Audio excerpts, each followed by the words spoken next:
हम देख रहे हैं TNN24 उर्दू न्यूज़ चैनल और मैं ज़ामिन अख्तर आपको सलाम अर्ज करता हूं। और मैं एक ऐसी जगह खड़ा हूं जहां पर NGO कॉन्फ्रेंस जो कि सदर लाइब्रेरी में आयोजित है। कल से इस प्रोग्राम का आगाज़ हुआ था और आज आखिरी दिन है।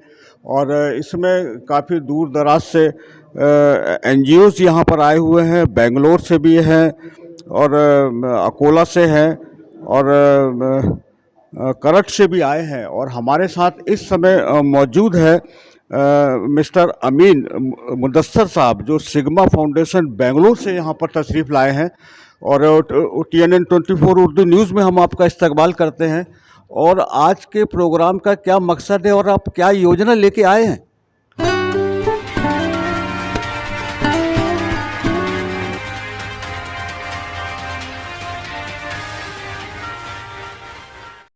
सबसे पहले मैं शुक्रिया अदा करना चाहता हूँ माइनॉरिटी NGOs फोरम का, जिन्होंने मुझे यहाँ पे दावत पे बुलाया है, और हमारे हरदिल अजीज़ दोस्त माजिद साहब, जिन्होंने इसका पूरा ऑर्गेनाइजिंग मेरे लिए किया है।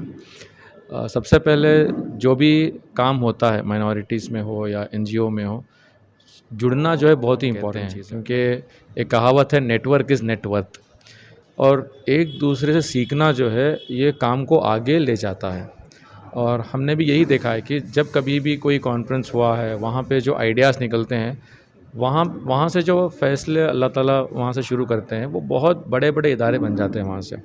तो मेरे भी आज यहाँ पे आने का मकसद यही है कि हम कैसे ख़ुसूसन मुस्लिम तलबा जो आज माशाल्लाह अच्छा पढ़ रहे हैं, लेकिन कहीं ना कहीं हमें ऐसा लगता है कि something is missing in them, कि वो क्यों हमारे नंबर्स कुछ, और क्यों हमारे पास एंटरप्रेन्योर्स कम है, और क्यों हमारे बच्चे अपने आप में कमज़ोर समझते हैं कि इसके बावजूद कि अपने अंदर अच्छे मार्क्स हैं।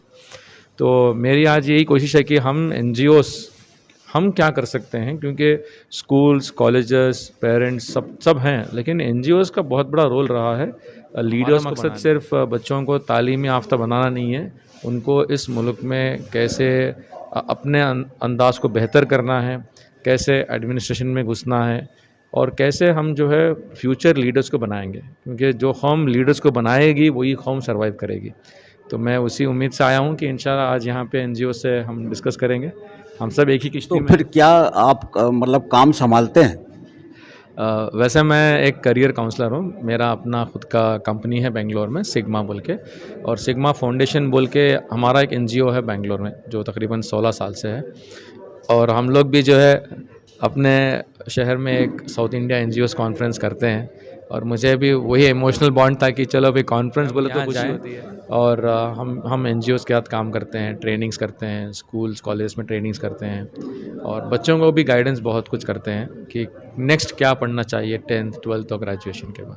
नहीं, लेकिन हमने तो मतलब हदीसों में भी सुना है कि जो हुजूर फरमाते थे कि आपस में गुफ्तगू करें, उसके रिजल्ट बहुत अच्छे मिलते हैं।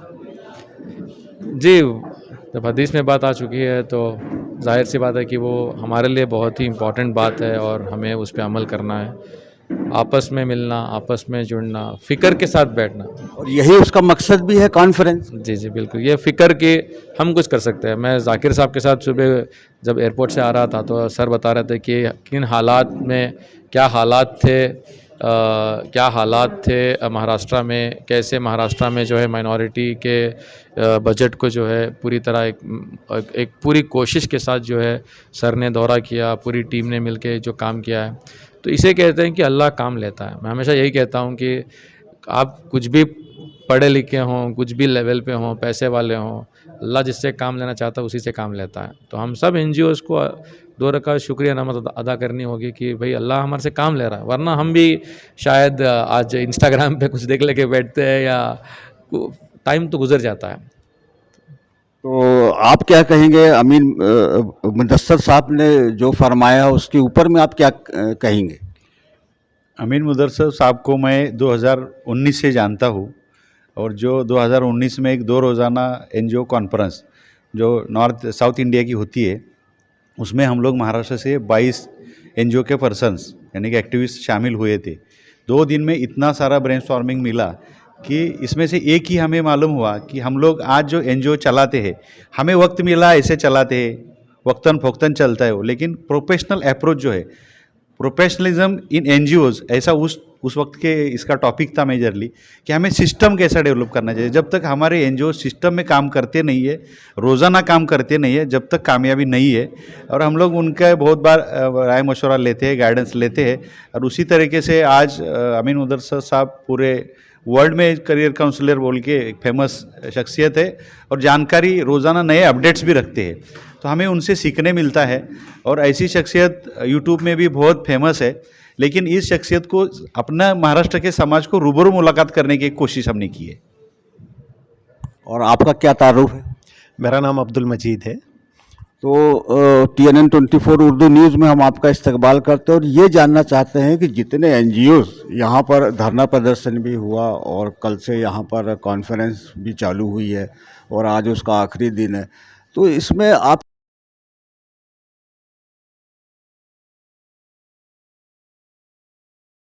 स्टेट लेवल कॉन्फ्रेंस है, 5वीं स्टेट लेवल कॉन्फ्रेंस है MMNF की। तो इसमें एक दूसरे से ख्यालात चेंज होते हैं, वर्किंग उनकी स्ट्रैटेजीज़ मिलते हैं, नए प्लान मिलते हैं, नया उनको ब्रेनस्टॉर्मिंग होता है, नेटवर्किंग होता है। और ख़ास तौर पे जो प्लेटफॉर्म बनाया है ज़ाकिर शिकलगर साहब ने MMNF का, जहां उन्होंने महाराष्ट्र की तमाम NGO को जोड़ने की कोशिश की है और उनका 15 नुकाती प्रोग्राम जो बनाया है, उसमें एक पॉइंट उन्होंने रखा है फाइनेंशियल डेवलपमेंट सेंटर। उस फाइनेंशियल डेवलपमेंट सेंटर पे वो NGO को एम्पावर कर रहे हैं फाइनेंशियली भी, वरना जो NGO काम करते हैं डोनेशन पे करते हैं, सेल्फ सस्टेन नहीं है मैक्सिमम NGOs, तो उनके पास एक लिमिटेशन होते हैं कि जितना इनफ्लो है फंड का उतना ही वो काम कर पाएंगे। एक वो अपना कंसिस्टेंसी या ड्यूरेबिलिटी, सस्टेनेबिलिटी ना होने की वजह से मेंटेन नहीं कर पाते हैं। तो इस तरह से उन्होंने ये जो फाइनेंशियल डेवलपमेंट सेंटर किया है, और उसके लिए उन्होंने जनसेवा कोऑपरेटिव क्रेडिट सोसाइटी, जो इस वक्त हिंदुस्तान में मुसलमानों की सबसे बड़ी बिलासुदी तर्ज पे काम करने वाली कोऑपरेटिव सोसाइटी है, जिसको साउथ ईस्ट एशियन कंट्रीज़ में गोल्ड अवार्ड से नवाजा गया है best Islamic micro finance of the year के लिए। तो इस सोसाइटी के साथ उन्होंने हाथ मिलाया है एजुकेशन, ट्रेनिंग और फाइनेंशियल हेल्प के लिए।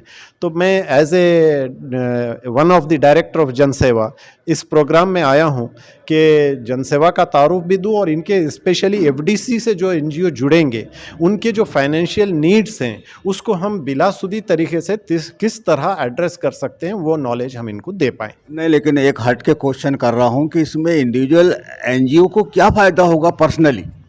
जी, पर्सनली यही फ़ायदा है कि NGO काम क्या करते हैं। आज हमारा एक परसेप्शन है कि किसी को खाना खिलाना, कंबल या कपड़े बांटना या तालीम के लिए किताबें कापियाँ देना। NGO का काम ये है कि ज़रूरतमंद जो बचत गट की जो लानत हमारे समाज में घुसी है उससे छुड़ाना भी NGO का काम है।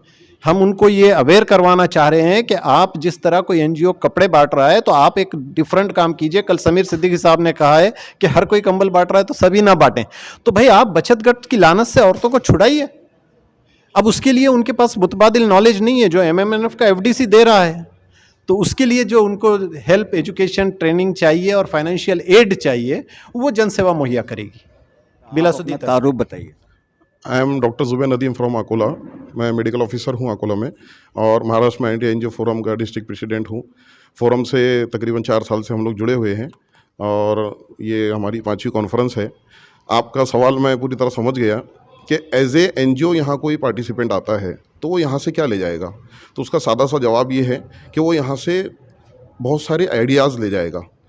इतनी सारी NGOs, ग्रुप ऑफ NGOs का ये हमारा महाराष्ट्र में NGO फोरम का प्लेटफॉर्म इसीलिए क्रिएट किया गया है कि कहाँ पर क्या अच्छा काम चल रहा है वो यहाँ कॉन्फ्रेंस में प्रेजेंट किया जाता है।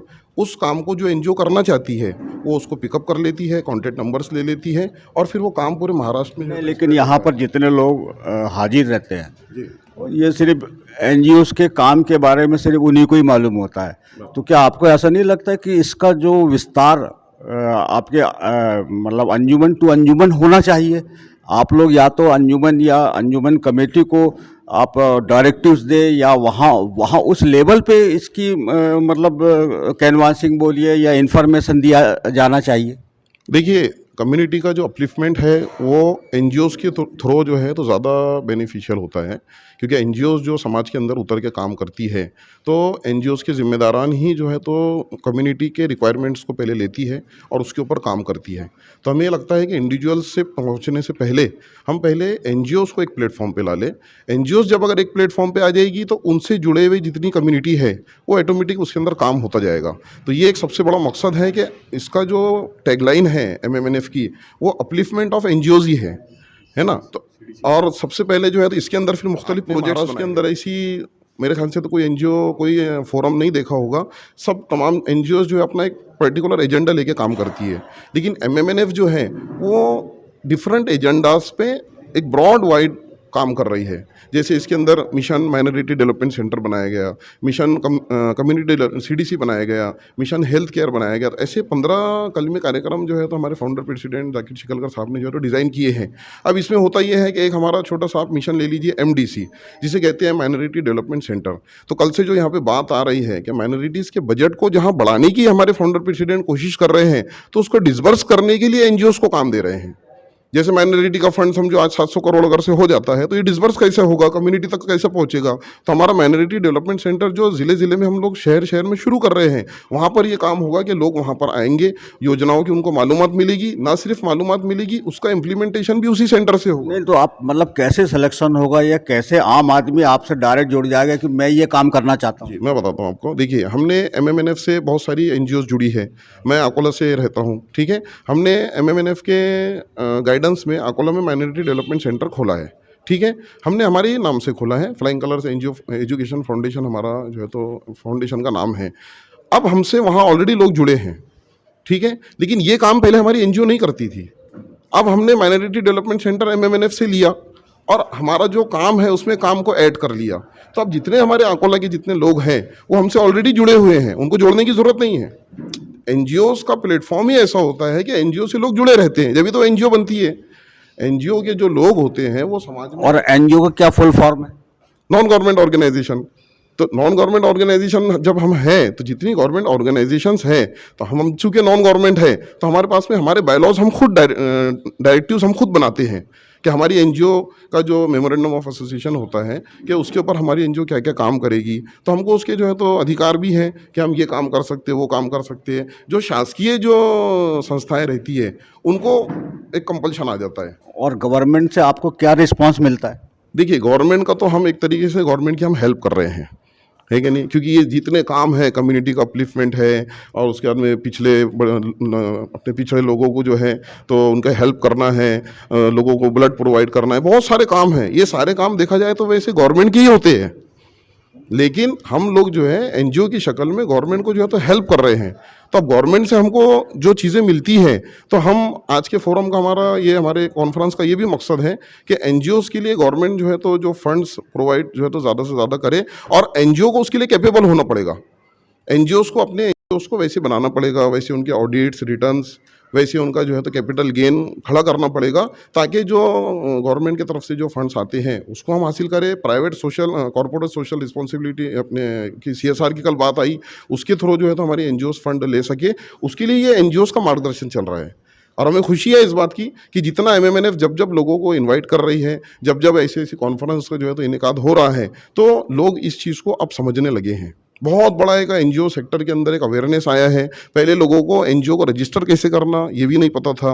एनजीओ का रजिस्ट्रेशन, एनजीओ का ऑडिशन और इतने बेसिक रूट से ये एक हमारा एमएमएनएफ जो है तो काम कर रहा है। तो मुझे नहीं लगता कि महाराष्ट्र के अंदर ऐसा कोई प्लेटफॉर्म है जो एनजीओ को इतने सारी चीज़ें एक साथ दे सके।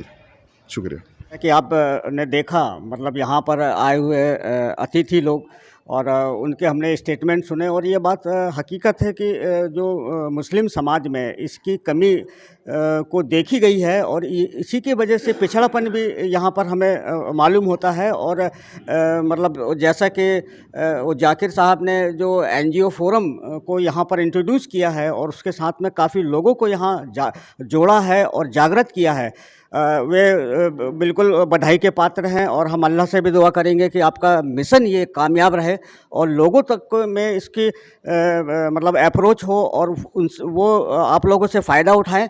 और हम आपके पूरी टीम को शुभकामनाएं देते हैं और दुआ भी करते हैं कि आप अपने मकसद में कामयाब हो जाए। और ऐसे ही देखते रहिए TNN24 उर्दू न्यूज़। मैं ज़मीन अत्तर आपसे अब विदा लेता हूं। शुक्रिया, धन्यवाद, खुदा हाफिज़।